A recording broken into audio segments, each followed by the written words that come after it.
Welcome to another In Wheel Time podcast, a 30-minute mini version of the In Wheel Time car show that airs live every Saturday morning, 8 to 11 a.m. Central.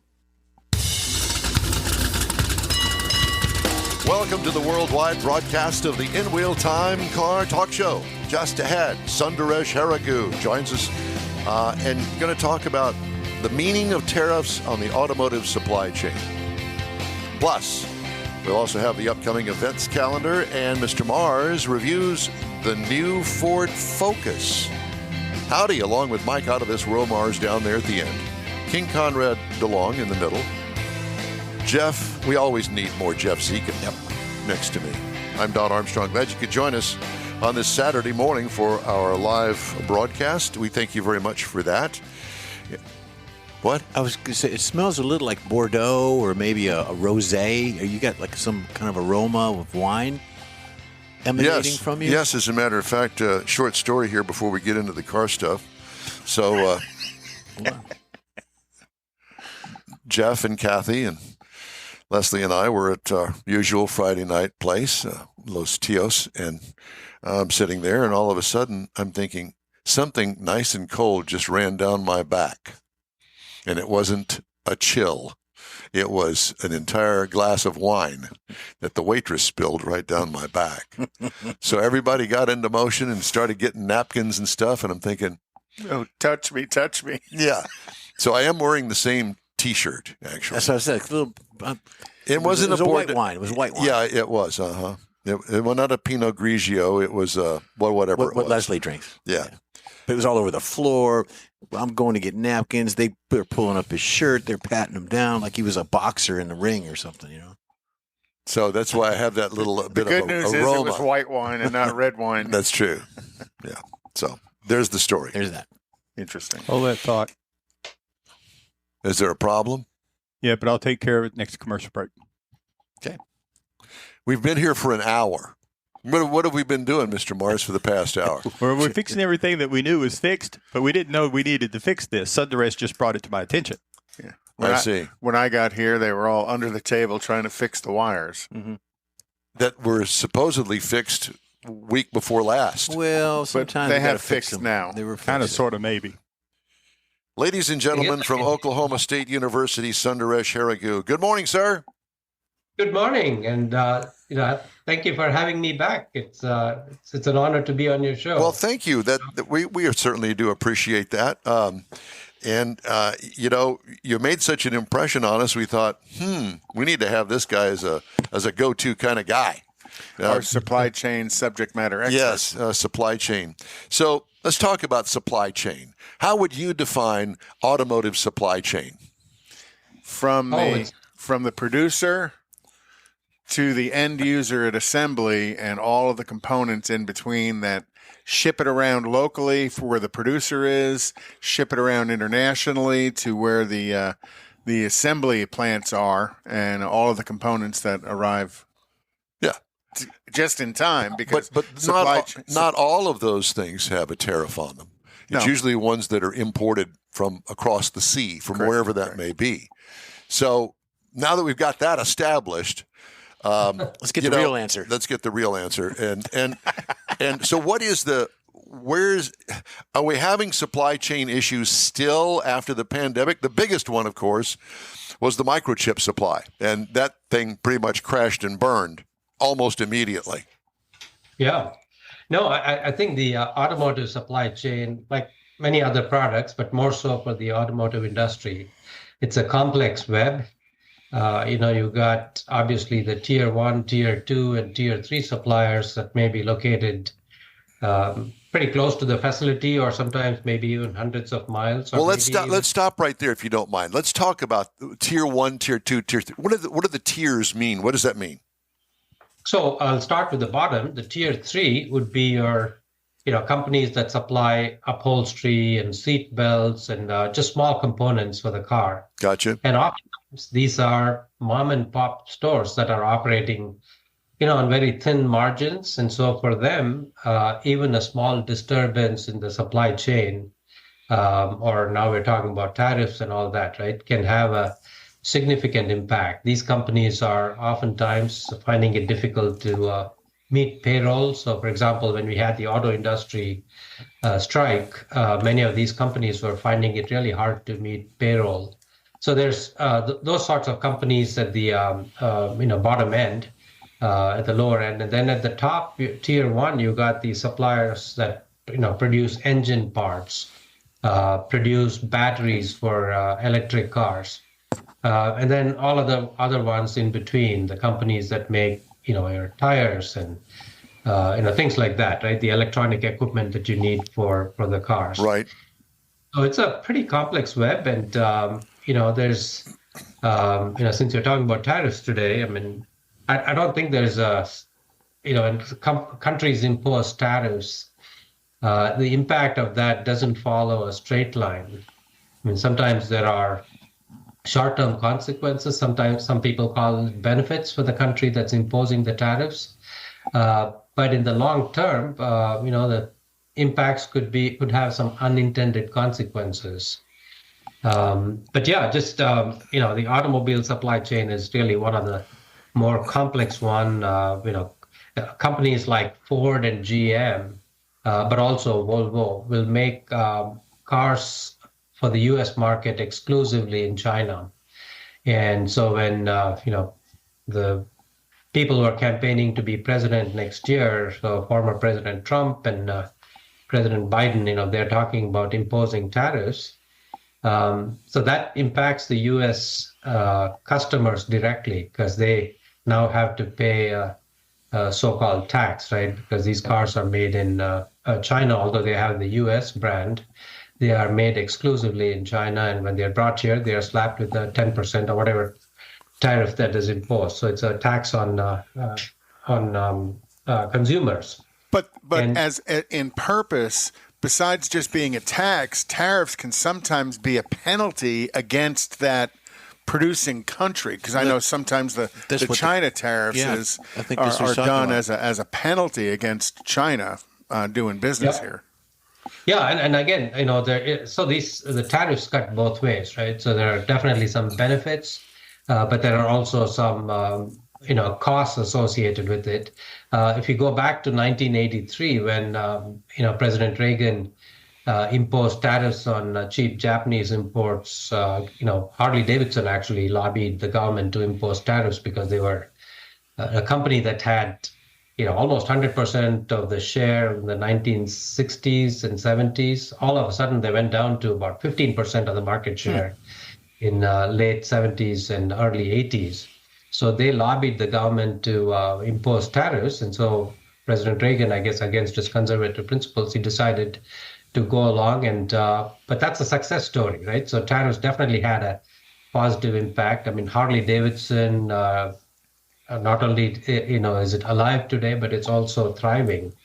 They used to produce something like 37,000, 40,000 bikes then. Now they make 187,000. Of course, the world population has increased, so there's more demand. But wasn't the original purpose of tariffs was to kind of level the playing field so it wouldn't get all cattywampus? So, in other words, the Japanese cheap model cars that came over here, they would impose tariffs on them to level the playing field with the automotive network here in the United States, correct? Yeah, absolutely. I mean, I'll go back to the China example. China being, ruled by the Communist Party, they can actually make unilateral decisions on propping up certain industries, providing subsidies, and, even dumping goods in the United States, right? Like solar panels is a good example. They're probably, dumped here in the United States, and there are companies in the U.S. that, struggle to compete with them. So yes, it does, level the playing field. So like I said earlier, I mean, this clearly has some benefits and some disadvantages to it, and we just need to, weigh it carefully. I mean, currently the Biden administration is saying that we'll adopt a small yard, a high fence approach. So they are going to do it selectively for areas where they think, other governments have unfair trade practices that are impacting or hurting the U.S. Manufacturers, so they want to impose tariffs there. but not just across the board. And and to that end, a lot of the offshore car manufacturers, they are now building factories and have for many years now here in the United States to get around many of those tariffs, if I'm not mistaken. Yeah, not just in the United States, but also in Mexico and Canada. So, I'm going back to China because that's, there are, we do import quite a bit from China. Yes. We used to think like 100 billion, the World Trade, when China was admitted to the WTO, and today it's like 500 billion. But Chinese companies now are finding that they can perhaps come into Mexico and start making cars there so they can avoid these tariffs. And of course, our congressional folks caught wind of that, and they are saying maybe we relook at how we tax or not tax imports that are coming in from Canada. Yes, so companies do move into the United States or neighboring countries that we have free trade agreements with. And sometimes that's a good thing, right? Like if companies were to come here, that creates jobs in the United States. And, maybe the profits go back to wherever the parent, wherever the country that the parent company belongs to. So the profits go there, but at least the jobs are here.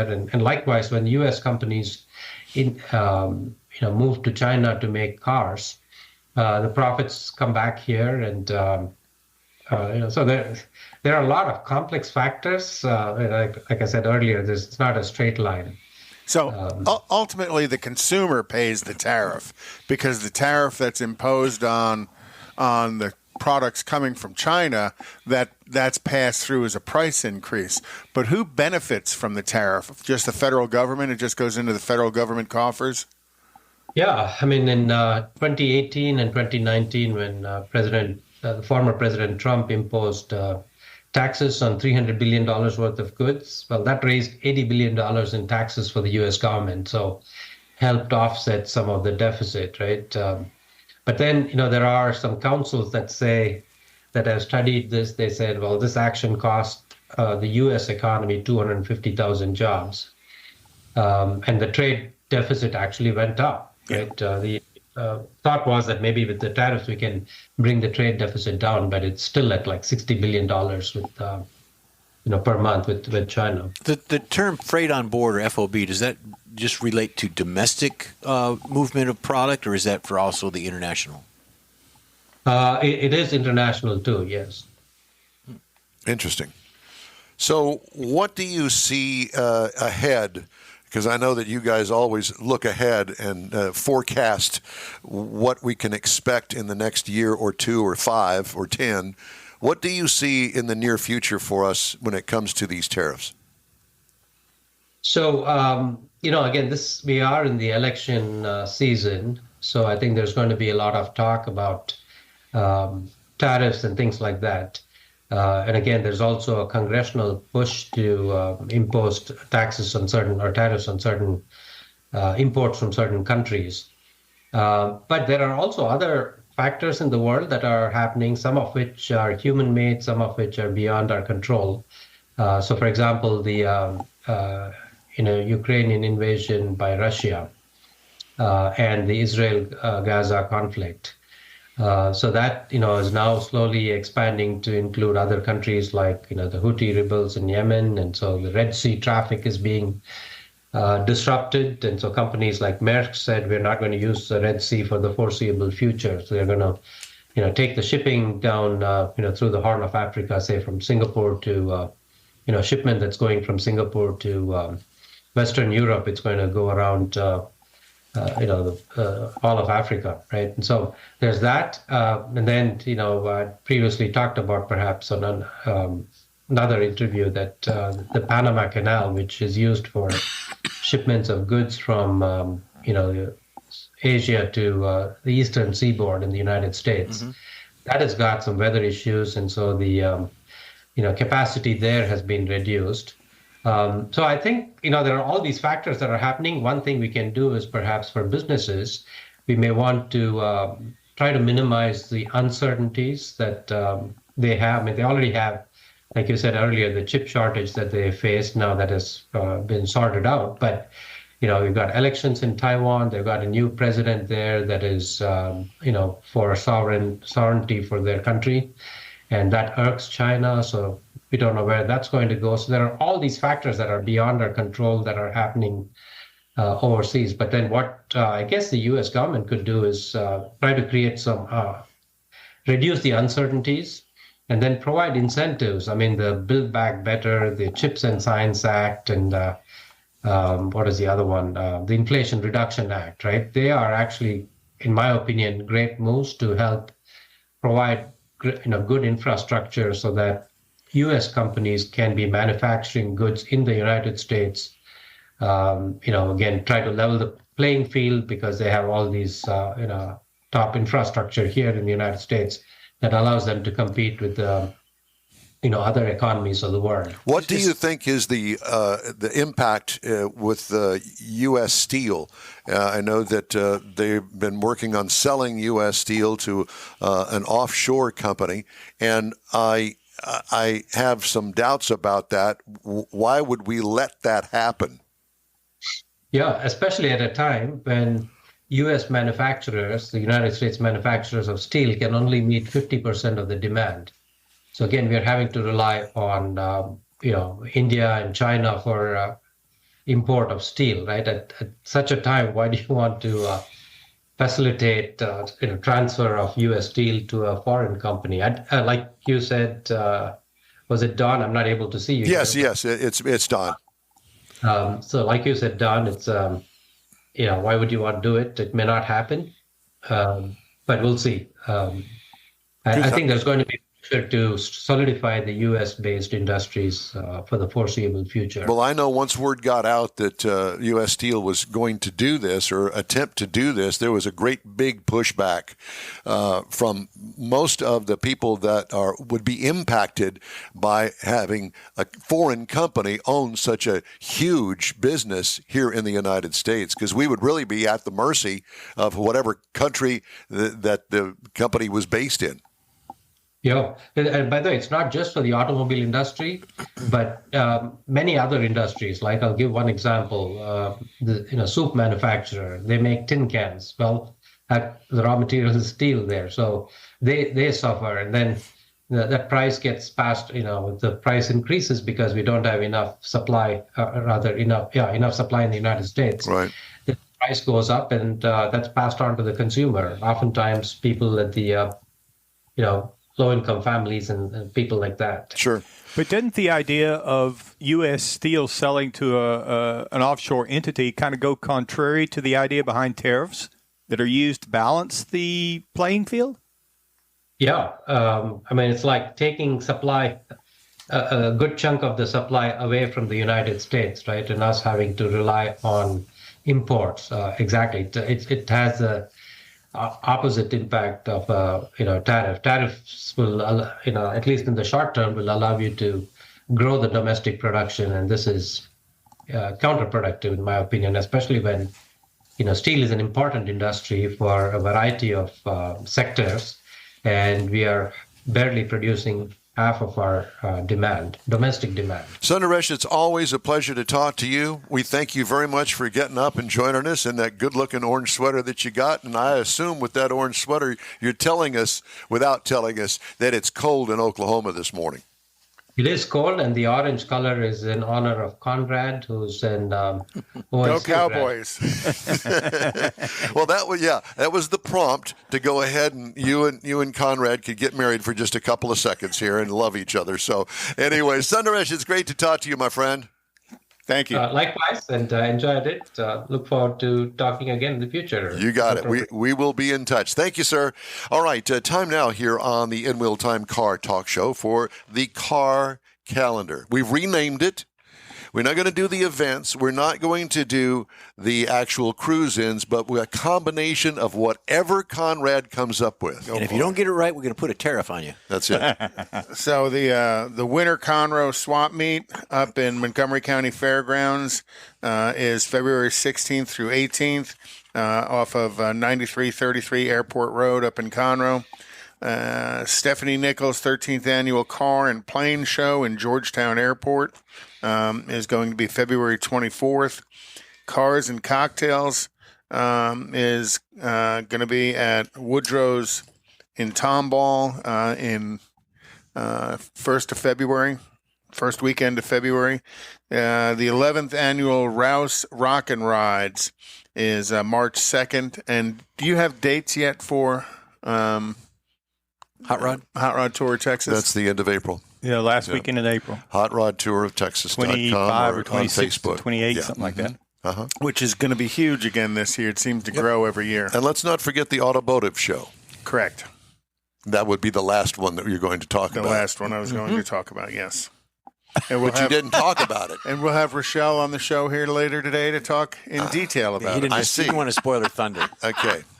Well, that's one way to tiptoe around that, wasn't it? Yeah. Because you didn't have it on your sheet Just there, did helping you? you out, Conrad. He's just looking at me like, I didn't have my sheet together. I see. No, you didn't. All right. Well, anyway, so you'll hear about the automotive show here in just a moment. All right, time now for this hour's car review. Mr. Mars, did you do your homework or did the dog eat it too? Well, I kind of did my homework, but Conrad is segueing for me because I cannot tell you why. I apologize. Your paperwork's I told you it was the Focus, but everything else says it's the Escape. So I told you wrong. That's what it Oh, my says. God. It's a Kona. You know, Let's do the Kona. Let's do the Kona. Kona. Yeah. No, let's do the Pontiac Bonneville, shall we? That was a good No, car. it's I too liked big. So I had the 2023 Ford Escape Platinum all-wheel drive, even though I told Don I had the Focus. Now, this vehicle, and I don't know why I did that. I apologize. But the Escape comes at 8 trim levels for 2023, and we had the Platinum, which is the top of the line. This is a compact SUV. It's a very competitive segment. This vehicle will seat 5 people. It's been updated a little bit from 2022. It's got active grille shutters. It's got rain-sensing wipers, LED lighting, fog lamps, headlamps, tail lights, all of that good stuff. Got roof rack side rails on it, and it's rolling on some 19-inch dark aluminum wheels. It's a nice-looking car. It's not going to stand out a whole lot different from a lot of the other cars in that segment, but it's a very nice-looking car. It's one of those cars that when you first see it, yeah, okay. But after spending a week in it, I realized I was enjoying driving this car.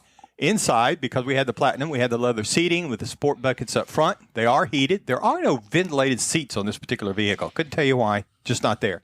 There is a rear seat console, and that kind of goes along with there's a lot of things on this car that you don't normally or you may not normally see in the compact SUV segment. 12.3-inch diagonal digital screen for the driver info, or basically we used to call it instrument panel.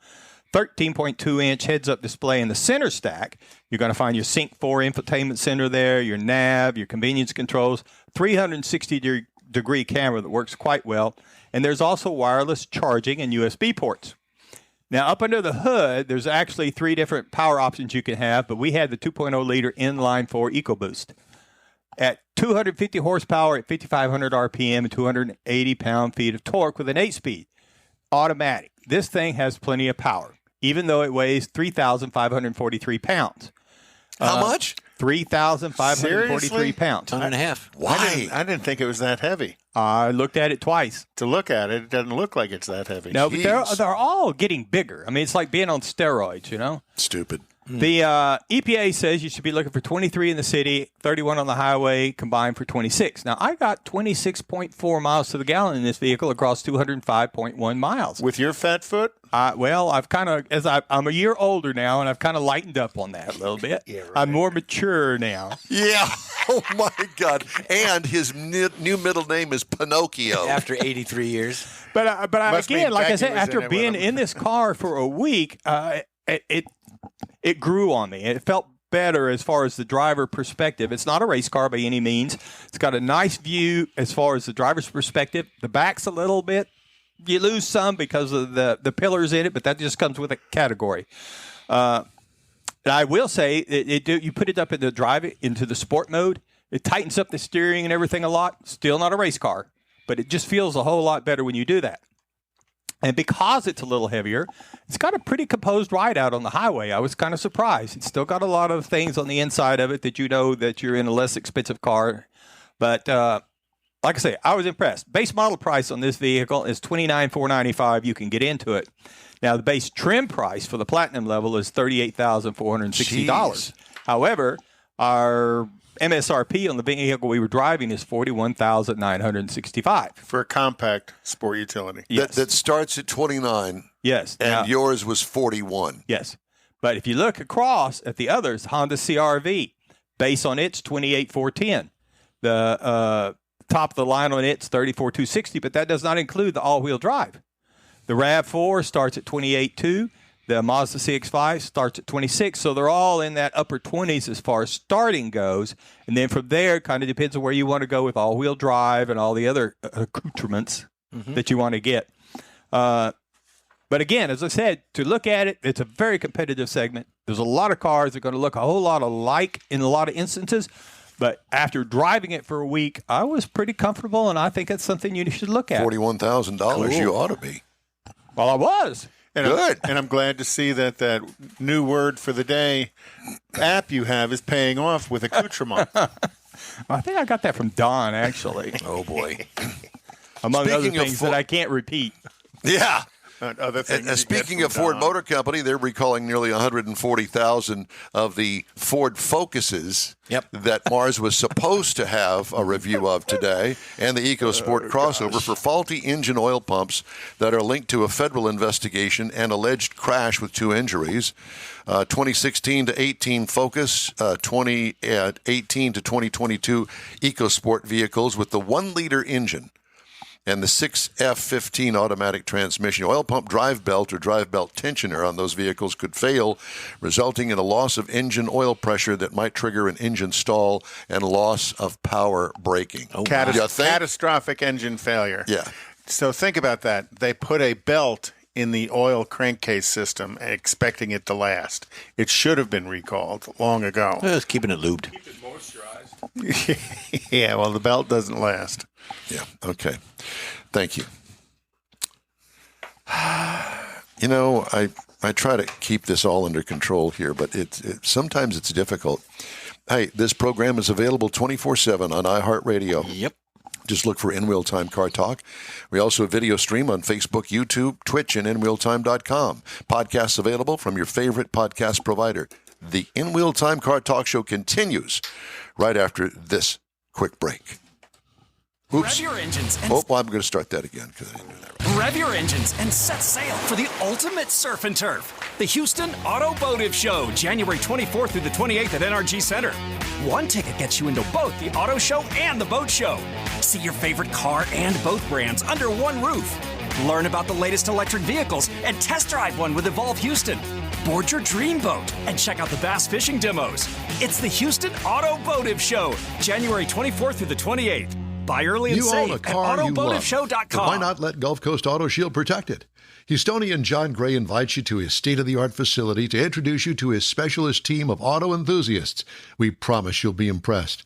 Whether you're looking to massage your original paint to a like-new appearance, apply a ceramic coating, install a paint protection film, nano-ceramic window tint, or new windshield protection called ExoShield, Gulf Coast Auto Shield is where Houston's car people go. Curbed your wheels? Instead of buying new, why not have them repaired? How about a professionally installed radar detector? Gulf Coast Auto Shield does that too. Get a peek inside the shop and look at the services offered by getting online and heading to gcautoshield.com. Better yet, stop by their facility at 11275 South Sam Houston Tollway, just south of the Southwest Freeway, and get a personal tour. Gulf Coast Auto Shield is your place to go for all things exterior. Call them today, 832-930-5655 or gcautoshield.com. The original group of Lupi Tortilla restaurants will have you telling your family and friends just what the original recipes mean when it comes to the best fajitas in Southeast Texas. Founder Stan Holt invites you to visit the original Lupi Tortilla near I-10 and Highway 6. Here's the original house that inspired the design of all the rest and the original charm that helped make Lupi Tortilla the go-to destination for Houston Tex-Mex. Speaking of original, nothing can compete with the original lime pepper marinade that everyone will agree makes Lupi Tortilla award-winning beef fajitas the best anywhere. Lupi Tortilla Katy is another location that gives you the same quality and service Houstonians have come to expect at Lupi's. It's located just off I-10 of the Grand Parkway at Kingsland Boulevard in Katy. Find yourself in Aggieland? Head to the Lupi Tortilla in College Station, located just around the corner from Kyle Field. It's a great place to enjoy those famous frozen margaritas before or after the game. Headed east to Louisiana, stop in at the Lupi Tortilla in Beaumont. It too's on I-10. You can't miss it. The original group of Lupi Tortilla restaurants invite you in for the best Tex-Mex anywhere. That's it for this podcast episode of the In Wheel Time Car Show. I'm Don Armstrong, inviting you to join us for our live show every Saturday morning, 8 to 11 a.m. Central on Facebook, YouTube, Twitch, and our InWheelTime.com website. Podcasts are available on Apple Podcasts, Spotify, Stitcher, iHeart Podcast, Podcast Addict, TuneIn, Pandora, and Amazon Music.